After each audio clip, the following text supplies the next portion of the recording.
Huwag mong kisnayan ang pagiging tatay ko! Hindi ko kuni-question ang pagkatatay mo! Ayusin mo! Bakit anong gusto mo? Ikaw, anong gusto mo? Ay, kabayaw!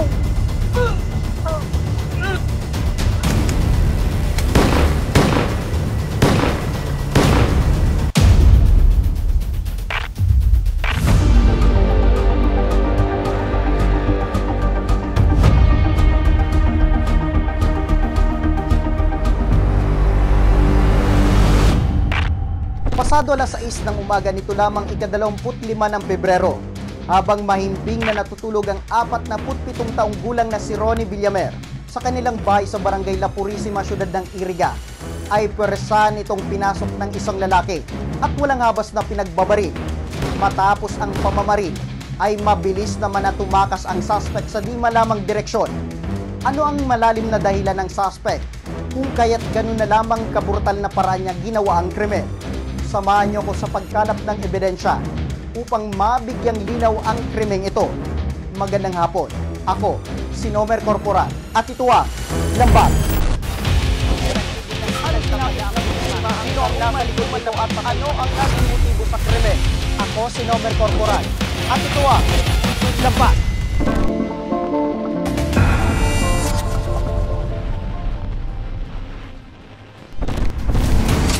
Sa lumabas na post-mortem report ng biktima, multiple stab wounds ang ikinamatay ng biktima. Meron din itong mga tama ng bala ng baril sa kanyang kaliwang kamay at katawan. Basta noong pagpunta ng pulis, nakita na lang na dugaan yung biktima. Basta sa medical legal po, yung tama is nasa dito po sa yung cause of death na yung pagsaktak tapos yung pagbaril. Ayon pa sa report, mayroon ding nakitang lastro sa kamay ng biktima na indikasyon na nanlaban pa umano ang biktima bago ito tuluyan mawala ng buhay.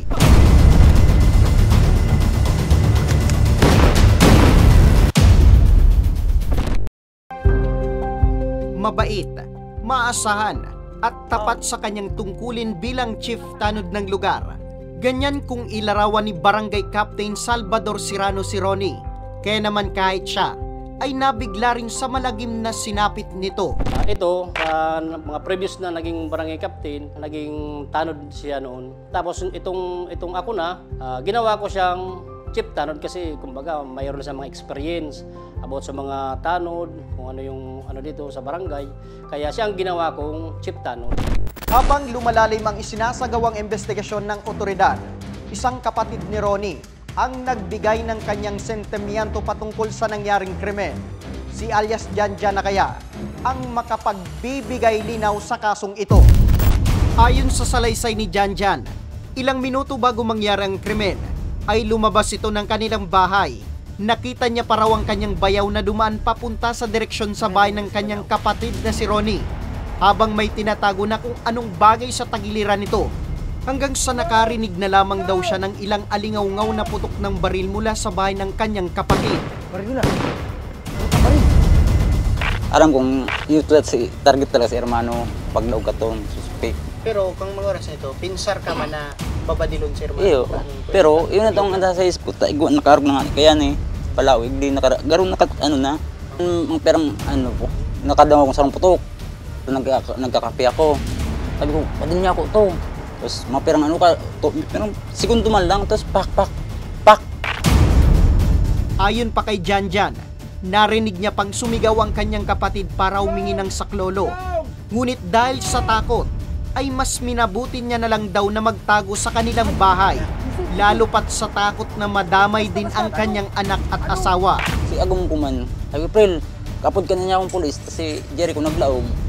Si Hermano niya ako, delikado to duman, to YouTube, ko tuloy si Agong ko. Dahil sa salaysay ni Janjan, ay agad na nagsagawa ng hot pursuit operation ang pulisya laban sa tinuturing bayaw ng biktima. Kinilala ito sa pangalang Jericho Ilyarde, 39 na taong gulang at isang security guard na tinuturing ng PNP bilang person of interest sa pagpatay.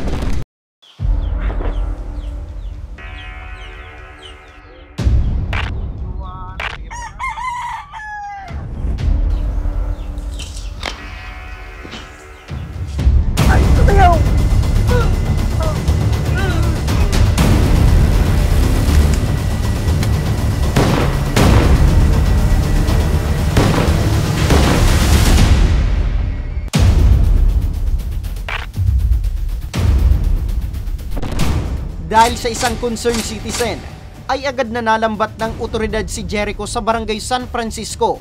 Na-recover din sa kanya ang 38 revolver na baril na ginamit sa pagpatay. Wala naman pong eyewitness doon nangyari. Walang eyewitness. Yung naipano natin is lahat naman circumstantial. Ilang naman kasi dalawang tao doon. Wala namang ibang tao doon. Sa ginawang interogasyon ng pulisya kay Jericho, ay napaamin na siya sa ginawang krimen. Ngunit ang kanyang depensa ay nagawa lamang daw niya ito dahil sa matagal na nilang alitan. Iginiit pa niyang muntikan na rin daw siyang mataga ni Ronnie. Talagang every ganyan na mga insidente, nagkakandak talaga kami ng cut for foot operation.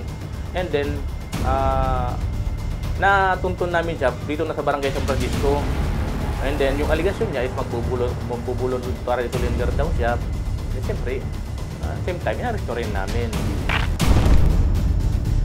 Mula rin sa record ng Barangay La Purisima, lumalabas na mayroon ng matagal na reklamo laban kay Jericho dahil sa kanyang pagmamaltrato umano sa kanyang sariling anak na personal ding inasikaso noon ni Ronnie.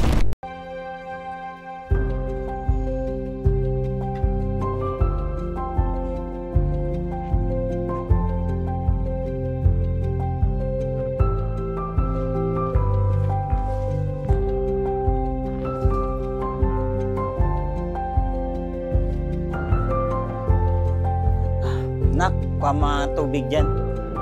Okay po, Tay.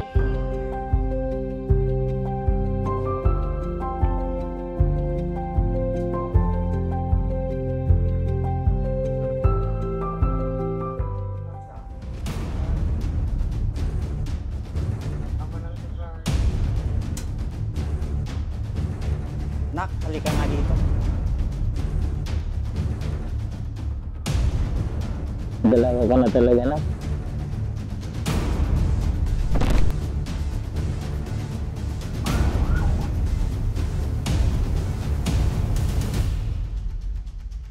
Oh, Ana, ba't nandito ka? Parang may problema ka ata ah. Ano ba problema mo? Ba't napadpad ka rito? Wala. Sabihin mo na at baka makatulong ako. Ano ba yon? Anong problema mo? Ba't napadpad ka dito? Ano? Maltrato ka ng tatay mo? Iluko talaga yung tatay mo kahit kailan. Halika, napunta natin si Kapitan at para makapag-sampa tayo ngayon ng kaso para mabigyan ng katarungan yan. Huwag ka nang uuwi doon.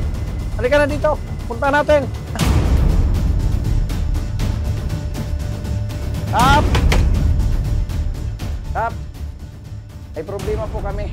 Ano bang problema, Ronnie? Minamaltrato ng kanyang ama. Kaya magpapablatter kami rito at kung kinakailangan para matapos na yung kawalang hiya ng tatay niya. Abay, dapat masampan kaagad ng kaso yan. Hayaan nyo, Ronnie, sasamahan ko kayo sa DHWD. Ay pay, salamat Kap. Mas maganda na yan para masampahan agad. Ikaw ang lahat. Dapat tanda ng ganang po.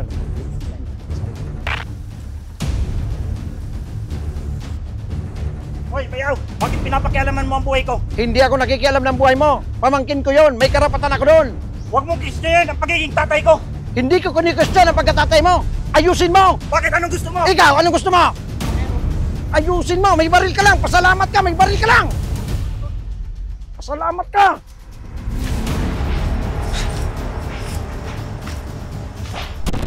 Doon na po nagsimula yung issue nila dahil po nung nalaman itong uncle niya, ito si Ronnie Rosela, nung nalaman niyang ganun ang ginagawa nung bayaw niya, palibasa siya sinampo, ginagawa man niya yung tungkulin niya bilang chief tanod. Nag-ano po siya, yung bata sinamahan niya na doon sa DSWD. Nagalit itong kabaril. Siyempre, kahiyaan na yun eh.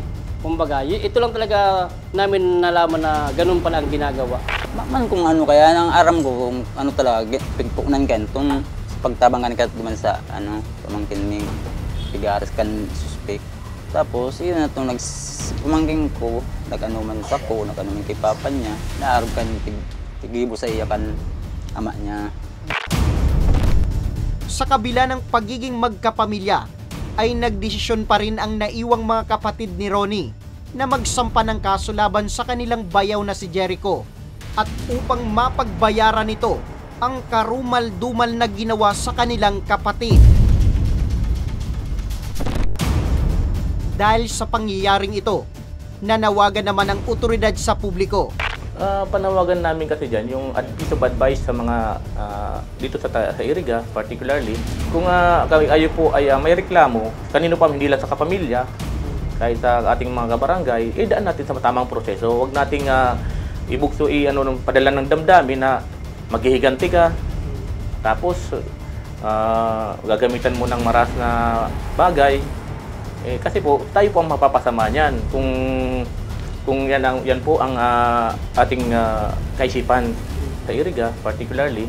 Kung kayo po ay may reklamo, kanino pa hindi lang sa kapamilya, kahit sa ating mga kabarangay, daan natin sa tamang proseso. Huwag nating ibugso padala ng damdamin na maghihiganti ka, tapos gagamitan mo ng maras na bagay. Kasi po, tayo po ang mapapasama niyan kung yan po ang ating kaisipan. Formal lang nasampa ng kasong pagpatay si Jericho Ilyarde at dahil gun ban, sinampan din siya ng paglabag sa Republic Act 10591 o Comprehensive Firearms and Ammunition Regulation Act.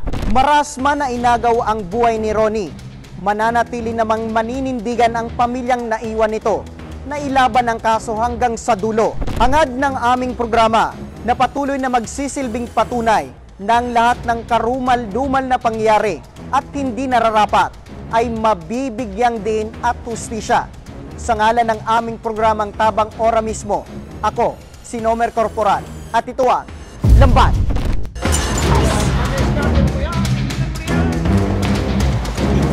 Una ng mukha nang makita at wala ng buhay na si Nanay Lee. Ako, si Nomer Corporal, at ito ang Lamban.